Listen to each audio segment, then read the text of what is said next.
Една комисија десетина историчари, едните со успех си ги исполнуваат и бранат своите интереси, другите сосем обратно, едните се бугарските, другите оние македонските.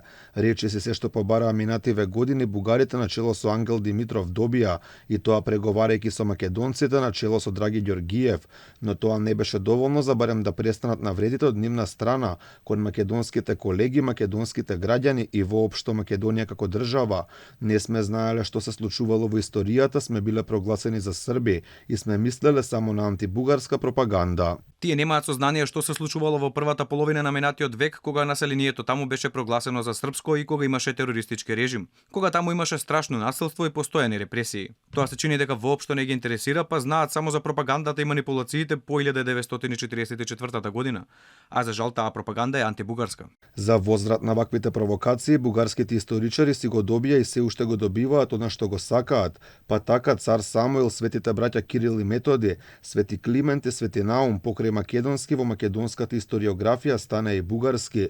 Отстапка направивме и за Самуиловото царство, за кое историчарите договорија дека било бугарско.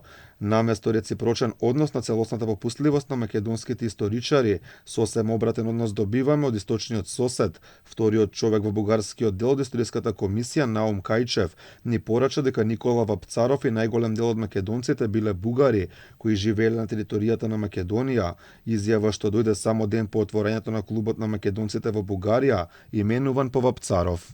И ние като хора, като народ... И ние како народ имаме јасно минато, како родово, така и семејно. Исто така историските факти за нашите две страни, Бугарија и Македонија, се недвосмислени дека во минатото поголемиот дел од нашето население составувал една етничка група, односно еден народ, каков што бил на Вапцаров родот. Географски македонски и народно, односно национално бугарски. Во тоа не може да има никакви сомнежи. Иако е добро познато дека историските прашања се едни од најгорливите и најболни за македонците, провокациите од бугарските историчари доаѓа и директно во Македонија, и тоа во самиот центар на главниот град, при отворањето на културно-информативниот центар на Бугарија од рацете на Кајчев. Подарена беше икона од свети Климент Охридски, со порака дека бил заеднички светец. Не случајно и ние в Македонски научен институт избрахме да подарим една икона, сврзана тъкмо с днешния празник на свети Климент Охридски. Предлагам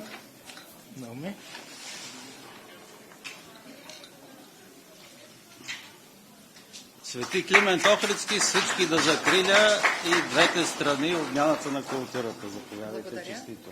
Благодаря.